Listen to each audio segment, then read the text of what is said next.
Começando então a segunda webconferência da disciplina PX 1. O tema da webconferência de hoje é a redação de textos acadêmicos científicos e a formatação de textos acadêmicos científicos. Então eu vou fazer duas gravações nessa webconferência. Essa primeira aqui eu vou falar só da redação.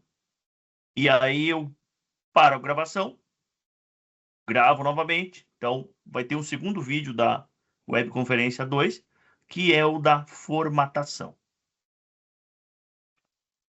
A formatação do nosso PIEX, ela é feita assim como outros documentos científicos tem que respeitar a ABNT. A Associação Brasileira de Normas Técnicas tem um conjunto aí de normas. Vocês não vão precisar ler todas essas que estão aqui na tela. Essas que estão aí na tela, essas normas eu consultei para a gente estudar na nossa aula de hoje, tá? Eu fiz um resuminho exemplificado sobre o que elas tratam.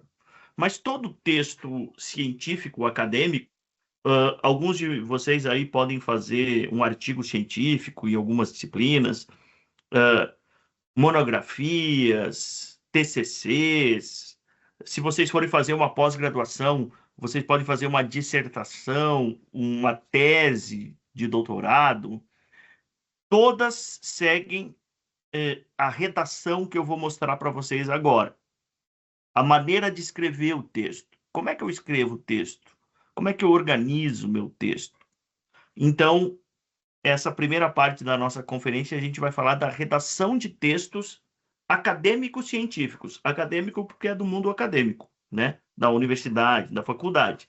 E muitas dessas regras da ABNT são adotadas por empresas para os documentos da empresa, relatórios da empresa, textos da empresa. Por quê? Porque isso dá uma qualidade. Isso dá uma padronização. Imagina uma empresa, né? Você começou a trabalhar numa empresa e você tem que entregar um texto, um relatório, um memorial. E aí, o que que você faz na hora de formatar esse seu texto? Você usa as normas ABNT. Isso vai demonstrar que você domina esse tipo de regrinha, que é uma regra que eleva a qualidade dos trabalhos. Isso é bom para você profissionalmente. E como eu disse, às vezes você vai fazer uma pós-graduação, o professor da pós-graduação ele vai te cobrar um artigo científico na hora que você está estudando uma disciplina. E aí ele não vai explicar para você o que, que são as normas da ABNT. Ele presume que você já estudou isso no ensino superior. Não, isso aqui então, esse tipo de redação é a forma de comunicação dos professores, dos alunos, né, docentes, discentes, pesquisadores. A formatação ABNT e a redação ABNT. Ok? Quando a gente vai fazer um texto para um blog, para um site, sei lá, de entretenimento, ou a gente vai fazer um artigo de opinião, né? Opinião sobre política, sobre um esporte, né? Ou sobre moda. A gente faz um texto que ele tem a nossa cara, né? Se vocês acompanham alguns autores aí, alguns articulistas que a gente chama, né? Alguns repórteres famosos, jornalistas de renome, você vai notar que tem um estilo todo dele, né? A maneira como ele escreve tem um lado subjetivo na escrita e é uma visão de mundo muito particular. Um texto científico, a gente não pode ser parcial, tendencioso, mostrar a nossa personalidade no texto. No trabalho científico, a gente tenta ser imparcial. A gente tenta ser objetivo e não subjetivo. Ah, Rodrigo, mas você está falando de cientistas? A gente está fazendo curso de RH, curso de gestão industrial, curso de marketing. O que que tem a ver isso com ciência? São ciências sociais. Vocês são cientistas sociais. E assim como um profissional que trabalha com biologia, com química, ele procura identificar o que acontece, os fenômenos da natureza, a reação ali de um experimento químico de forma objetiva, o que que realmente acontece, não é o que eu penso que acontece ou o que eu quero que aconteça, mas o que que acontece ali realmente, né? Determinado produto exposto a uma temperatura tal, misturado com tal, dá tal coisa. E você tenta descrever isso de forma mais objetiva possível. É isso que a gente faz nas ciências sociais. Nos textos acadêmicos, a gente tenta mostrar a realidade como ela é. Ah, Rodrigo, na minha cidade tem muito assalto. É? Por que que se fala isso? Ah, só eu fui assaltado 3 vezes. A minha mãe foi assaltada 2, meu pai foi assaltado uma. Mas será que essa é a realidade do seu município? Ou não deu azar de a sua família ser uma das poucas assaltadas? Então a gente tenta trazer documentos, olhares, depoimentos, informação lá do delegado, dos policiais, número de prisões por furto na minha cidade, né? Número de reclamações de habitantes, né? Que tiveram coisas subtraídas, roubadas. A gente tenta buscar essas informações para aí sim confirmar. Nossa, a minha cidade é uma das cidades mais violentas do país. Nossa, a nossa cidade é uma das cidades que mais tem furtos e roubos no país. Por quê? Porque tem dados que comprovam isso. Tá claro? Então, no lugar de eu ter um texto como esse aí na tela, parcial, eu vou tentar descrever a realidade de forma objetiva, imparcial e impessoal. Até a gente evita colocar nesse texto acadêmico científico, seja relatório de PIEX, artigo científico, TCC, a gente não coloca eu no texto. Ou na minha rua, no meu bairro. A gente não coloca assim. A gente escreve o bairro onde a gente mora. No bairro Boa Vista é onde eu moro, tá? Mas eu não vou colocar que eu moro no bairro. No bairro Boa Vista de Curitiba, fica localizado na região tal. Então, descrever a realidade de forma objetiva, imparcial e impessoal. Evitar vieses, parcialidade e subjetividade, né? uh, buscar informações com fontes que tenham credibilidade, que sejam reconhecidas pela sua imparcialidade. Por exemplo, eu comentei com vocês o IBGE ou o IPEA, né? Eu até comento com vocês, olha, o site da prefeitura da nossa cidade tem muitas informações corretas, mas às vezes o site da prefeitura ele dá uma forçada, né? Ele diz, não, é a melhor cidade do Paraná para se viver. Eles dão uma valorizada no município. E aí eu vou colocar lá no meu relatório, eu estou morando em Palmas, do Paraná. É a melhor cidade do Paraná para se viver. Ou a melhor cidade do Brasil para se viver. É meio arriscado eu afirmar isso, né? Fazer uma triangulação, porque quando eu tenho fontes diferentes, eu peguei uma informação do site da prefeitura da minha cidade, uma informação do IBGE, uma do IPEA e um do Atlas Brasil, né? Eu estou triangulando, eu estou pegando informações de fontes diferentes. E aí eu vou retratar a realidade de forma mais objetiva, mais verdadeira, né? E citar as referências adequadamente, porque quem está lendo o seu trabalho, lá pelas tantas você diz assim, a violência, no nosso caso aqui, né, das ODS, da Escola de Gestão, a gente fala muito das empresas, do emprego, das oportunidades de trabalho, da inovação, do desenvolvimento. Aí você, no seu texto, você coloca a cidade de Palmas, no Paraná, tem os empresários da cidade de Palmas, do Paraná, são muito conservadores nos negócios e evitam a inovação. Você coloca isso no seu texto. Quem estiver lendo o seu texto vai ficar curioso, ele vai querer saber, ué, mas que informação que é essa? que a Priscila está passando para mim aqui. Será que é verdade isso? Ou saiu da cabeça dela? Aí, do ladinho, a Priscila colocou entre parênteses a fonte que ela retirou essa informação. Folha de Palmas, né? Folha de Palmas é Jornal de Palmas, né? Jornal de Palmas, Paraná, né? 2024. Olha, é uma reportagem que saiu no Jornal de Palmas, Palmas, cidade Palmas, do Paraná, em 2024. Ah, então tá. Então é verdade. Há uma grande chance de ser verdade, né? Dos empresários de Palmas serem conservadores e evitarem a inovação. Então, vocês vão ver, eu vou mostrar para vocês que a gente tem que colocar tudo isso que eu acabei de falar aqui, escrever de forma imparcial e pessoal, evitar viés, buscar informações com fonte com credibilidade, triangular as informações e citar as referências. Tudo isso caracteriza um texto acadêmico científico. Beleza? Então, no lugar de um texto com viés, com um olhar particular seu, obviamente, se você estiver escrevendo uma poesia, você está trazendo o seu olhar. As poesias são muito subjetivas, né? O que nós buscamos num texto acadêmico científico é ser objetivo, trazer vários olhares. E a gente vai construindo com esses diferentes olhares, diferentes fontes de informação. Eu vou, no lugar de ter algo parcial, um texto único de um olhar só, eu tenho vários olhares. Então eu vou procurar, como eu disse ali, né? Eu acho que o IBGE, para essa primeira entrega da nossa disciplina, é inevitável.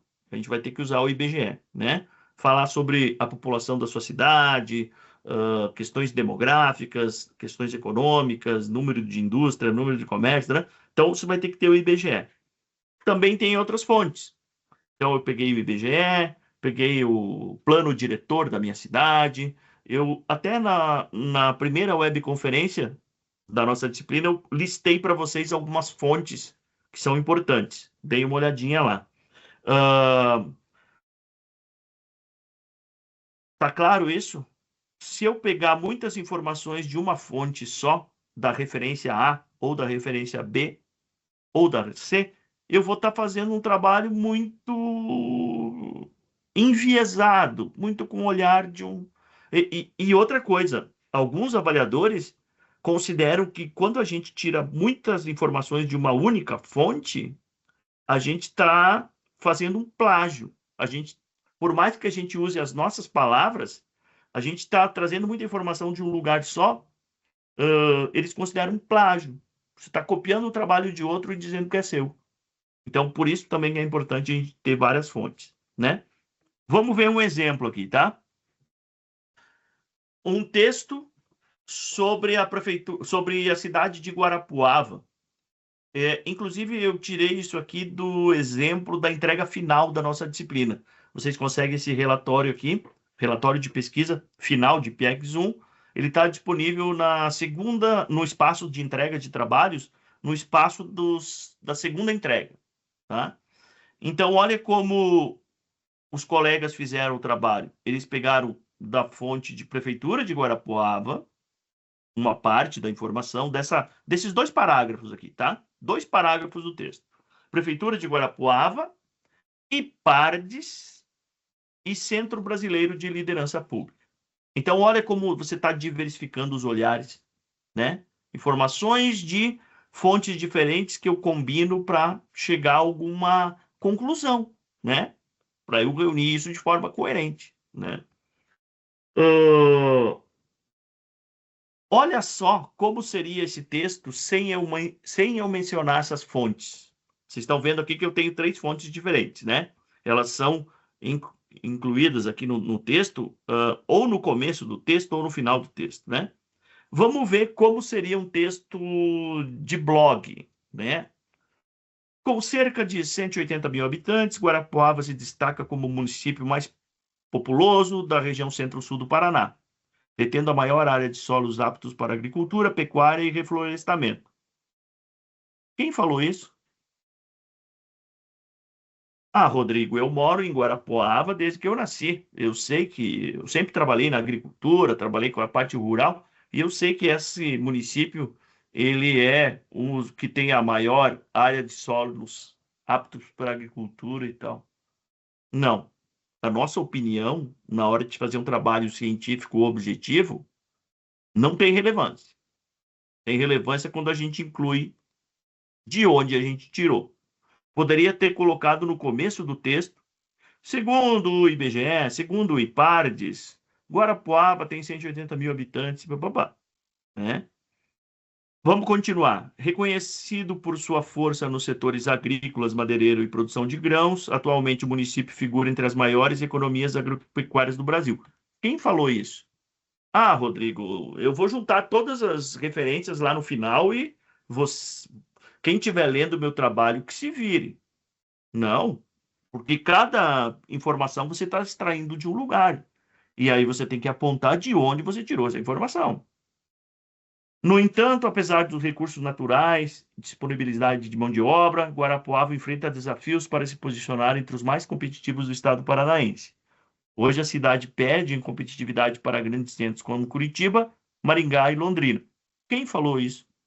Novamente, eu não estou vendo fonte nenhuma aqui. Você não está sendo mencionado. Suas maiores fragilidades são as áreas estratégicas como telecomunicações, educação, eficiência da gestão pública e segurança. Ó, uma boa, hein? Para fazer o PX 2 depois, hein? Atuar nessas áreas. Mas quem é que falou isso? Também não tem a fonte. Então, olha, assim como vocês estão vendo, está errado. Simplesmente escrevendo sem mencionar a fonte. Agora, então tá, beleza, assim tá errado. Agora olha como tá certo. Assim. É o mesmo texto, só que agora tem as fontes. Então, aquela primeira frase, né? Número de habitantes, a região que está localizada. Então, de onde foi tirado isso? Prefeitura de Guarapuava. E aí já temos uma outra frase. A força no setor agrícola, madeireiro. Quem falou isso? IPARDES. Ah, além disso, o ano. Porque o IPARDES publicou essa informação que Guarapuava é uma força no setor agrícola, escreveu isso em 2023. Se alguém for ler o seu trabalho em 2035, ele vai considerar que, opa, essa informação pode estar desatualizada. Então, sempre a gente busca os documentos mais atualizados, mais recentes, que foram publicados mais recentemente, né? Novamente aqui, ó, esse outro parágrafo, o segundo parágrafo da nossa página, Centro Brasileiro de Liderança Pública. Então, notaram que são três fontes diferentes, né? Prefeitura de Guarapuava, IPARDES e Centro de Liderança Pública. Pessoal, no encontro passado, na primeira webconferência, eu passei uma lista para vocês de fontes. Fontes, até eu vou anotar aqui, porque eu vou publicar para vocês nos avisos dessas fontes, tá? Fontes de informação, que eu estou chamando. Tem que pegar fontes com credibilidade, né? Pelo amor de Deus, não peguem dados da Wikipédia, não façam texto no chat GPT, não utilizem dados de blogs, pega fonte com credibilidade, tá? Notaram, então, três fontes diferentes de pesquisa, beleza? Vamos pegar uma outra cidade, vamos sair aqui do sul, eu moro em Curitiba, né? Vamos falar de algo mais do Nordeste. Santa Cruz dos Milagres, uma pequena cidade do Piauí com cerca de 3.500 habitantes. Olha só, eu trouxe esse exemplo aqui de uma cidade pequena, 3.500 habitantes, para ver como a gente encontra dados hoje em dia de qualquer cidade, né? Então, Santa Cruz dos Milagres, com 3.500 habitantes, enfrenta desafios sociais significativos. A renda mensal dos trabalhadores formais é inferior à média nacional, o IDH municipal é baixo e as condições educacionais, sanitárias e econômicas são precárias. Quem falou isso? Ó, até agora eu estou vendo o texto, mas eu não estou vendo de onde foi tirado. Nesse cenário, o turismo religioso emerge como um fator estratégico de transformação. Uma cidade de 3.500 habitantes tem esse forte, olha, essa oportunidade, o turismo religioso. Todas as cidades do Brasil têm alguns pontos fortes, né? É a capital da soja, é uma cidade litorânea, né, de praia, de turismo, é uma cidade pecuária, agrícola, né? Mas olha aqui, é turismo religioso. Quem falou que o turismo religioso é um vetor estratégico de transformação para Santa Cruz dos Milagres? Ah, Rodrigo, eu sempre morei na cidade, desde que eu nasci. Turismo religioso movimenta aqui a economia. Mas quem está lendo o seu trabalho, ele quer saber uma fonte que fale, alguém com credibilidade que aponte isso. Ah, sempre fonte de dados secundários, publicações que já foram realizadas. Não é você entrevistar o policial, entrevistar o empresário. Se você for coletar esse dado, o seu trabalho seria um trabalho com fontes de dados primários. Você que está coletando a informação. Aí não vale. A gente pega só coisa já publicada. Está disponível na internet, livros, relatórios, revistas impressas, boletins, né? Vamos lá. Nos últimos anos, Santa Cruz dos Milagres consolidou-se como um dos principais destinos de romaria do Nordeste, atraindo anualmente centenas de milhares de fiéis ao santuário arquidiocesano, que abriga o maior templo católico do Piauí. Mais uma vez, não aparece aqui de onde a informação foi tirada. Então, está errado fazer um texto assim. O que está certo, Rodrigo? O mesmo texto com as fontes. Santa Cruz dos Milagres, uma pequena cidade de 3.500 habitantes. Dados do IBGE 2021 indicam que a renda média dos trabalhadores da cidade é de 1,8 salário mínimo. O município possui um baixo IDH, Ó, o IBGE que está falando isso. Essa outra parte aqui, Atlas Brasil. Todos vocês, se vocês entrarem lá no site do IBGE, vocês vão encontrar informações da cidade de vocês. Se vocês entrarem no Atlas Brasil, vocês vão encontrar informações da cidade de vocês. Só vai ter que fazer essa costura, não usar a mesma fonte sempre. Uma fonte de informação para um ou dois parágrafos, uma ou duas frases, né? Mais uma outra informação para outras duas, três frases, né? E aí, para concluir, quem falou que Santa Cruz dos Milagres tem como o turismo religioso como vetor estratégico e atrai anualmente mais de 150 mil romeiros e tal? Portal G1, portal da Globo, então é um portal de notícias. Então, assim está certo. Você tem três fontes diferentes nesses dois parágrafos. Beleza? Então, eu trouxe dois exemplos para vocês. Um exemplo do Nordeste e um exemplo do Sul. E o que é a citação, então? A citação é a informação que você extrai de um relatório, de uma notícia, de um site. E aí, a citação ela é acompanhada da chamada de citação ou a nota de referência. É isso que vocês estão vendo aqui. Eu escrevi lá no meu texto. No Brasil, os homens recebem cerca de 19% a mais do que as mulheres no exercício da mesma função profissional. Então, essa informação é a citação. De onde que essa informação foi tirada? Do Ministério do Trabalho e Emprego, do site. Pode ser um relatório, né? Depois tem que ver lá nas referências. Então, acompanha a citação que vocês estão vendo em azul, sempre a chamada da citação ou a nota de referência. Claro? Mas é só assim que eu faço, Rodrigo. Entre parênteses, tudo em letra maiúscula, né? Eu posso fazer assim, ó. Colocar fora de parênteses em letras minúsculas. Então, olha só. Atualmente, Guarapuava enfrenta os desafios, segundo o ranking de competitividade dos municípios, divulgado pelo Centro Brasileiro de Liderança Pública. O Centro Brasileiro de Liderança Pública faz parte do meu texto. Então, ele não está entre parênteses. O que vai entre parênteses? O ano. Ah, não, Rodrigo, eu não queria mencionar no meu texto o Centro Brasileiro de Liderança Pública. Eu queria incluir ele fora do meu texto. Então, você faz assim, ó. Atualmente, Guarapuava enfrenta os desafios para proporcionar... Segundo o ranking de competitividade dos municípios, o município ocupa a 20ª posição no Paraná. Para terminar a frase, parágrafo, eu coloquei entre parênteses Centro Brasileiro de Liderança Pública, tudo em letras maiúsculas. Então, ó, são duas opções que vocês têm. Ou coloca, poderia ser, por exemplo, se você estivesse citando um teórico, né? Vamos supor que o teórico é Rodrigo Pissetti, tá? Rodrigo Pissetti. Se você coloca entre parênteses, Pissetti, né? Tudo em letras maiúsculas.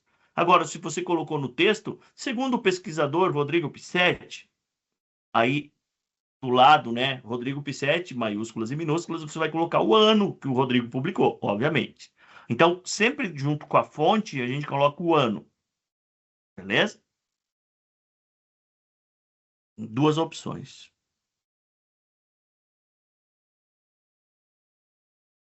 Tem outra coisa importante na hora da redação. Eu peguei aqui uma informação da Unesco. A privação de uma vida regular nas fases da infância e da adolescência, com um tempo adequado para as atividades escolares e familiares, brincadeiras e convívio com outras crianças da mesma idade, pode afetar profundamente o desenvolvimento do indivíduo.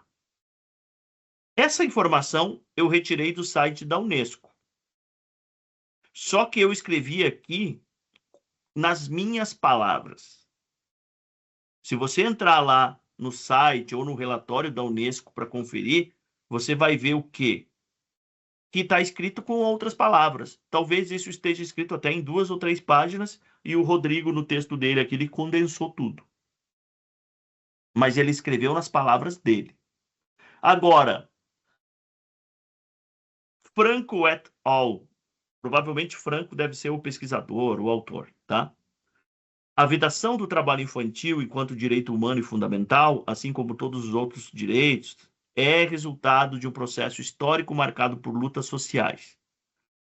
Vocês estão vendo que está entre aspas. Quando está entre aspas, esse texto foi retirado da fonte original, colado aqui nas palavras originais do autor, ou do relatório, ou da notícia. Então tem que estar entre aspas. Viram a diferença? Na versão, nessa informação da Unesco, quem redigiu o texto fui eu. Então eu não coloco entre aspas, porque está nas minhas palavras. Agora aqui sim, porque aqui eu peguei a informação de lá, copiei e colei aqui como estava lá. Obviamente que a gente evita ficar colocando tudo entre aspas no texto. Às vezes a pessoa fica, eu tô com preguiça, eu só vou sair copiando, né? Copiando do relatório, do livro e vou colando tudo isso e colocando entre aspas. Não. Você não pode fazer uma colcha de retalhos. Você tem que colocar muito mais texto com as suas palavras no seu artigo científico, no seu PIEX, no seu relatório, do que colocar nas palavras originais. Detalhe, tá? Aqui vocês estão vendo que essa citação direta, a gente chama isso de citação direta, tá? Tem um número da página. Então, além de eu ter o nome da fonte e o ano que foi publicado, eu tenho que ter o número da página. Porque a pessoa que está lendo o meu relatório, ela pode querer saber, opa, o Franco et al. Falou isso, meio polêmico, hein? O trabalho infantil é um direito que pode prejudicar. Eu quero saber onde é que está esse texto. A pessoa vai lá, pega o relatório, pega o livro, pega o jornal, e aí, na página 136, o leitor do seu trabalho vai encontrar o que está aqui entre aspas. Está lá na página 136 do Franco. Beleza? Mas tem uma outra coisa importante agora em termos de formatação. Até 3 linhas, a formatação do texto ela é como faz parte integrante do texto aqui, né? Até 3 linhas, a citação direta, entre aspas, faz parte do texto. Ó, são 3 linhas que eu tenho aqui. Até 3 linhas. Se eu vou mostrar isso na formatação, fica mais fácil para não ficar muito longo. Quando passa de 3 linhas, essa citação direta, eu tenho que fazer uma formatação entre linhamento simples, recuo de 4 centímetros. Eu vou mostrar para vocês no próximo vídeo, beleza? Então, vamos lá. Dicas para o texto de vocês ser acima da média, ganhar uma nota muito boa. Fontes de dados secundários. O que é fonte de dados secundário? Coisas que já estão publicadas em sites, pode ser alguma coisa impressa.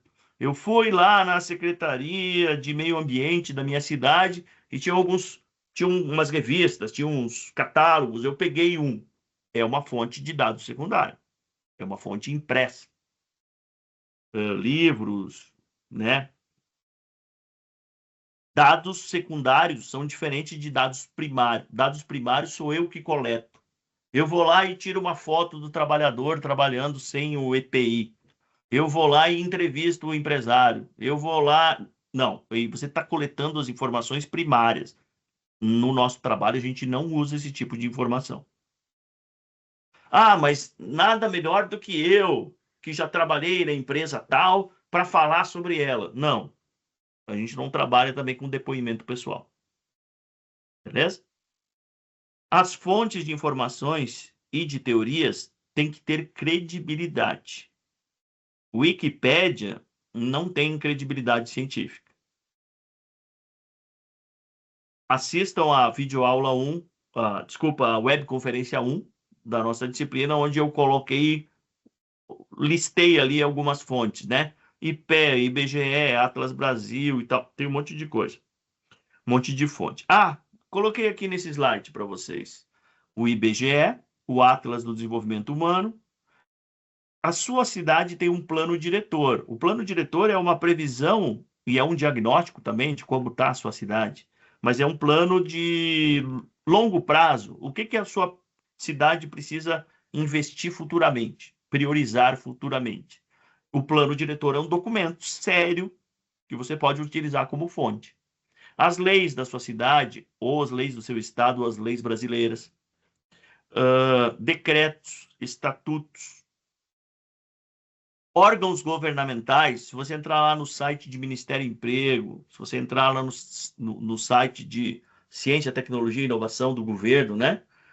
Ou a Secretaria do Meio Ambiente da sua cidade, ou, beleza? Associações setoriais, Associação da Indústria de Imóvel Gaúcha, né? Instituições internacionais como o ONU, Unesco, né? E o IPE.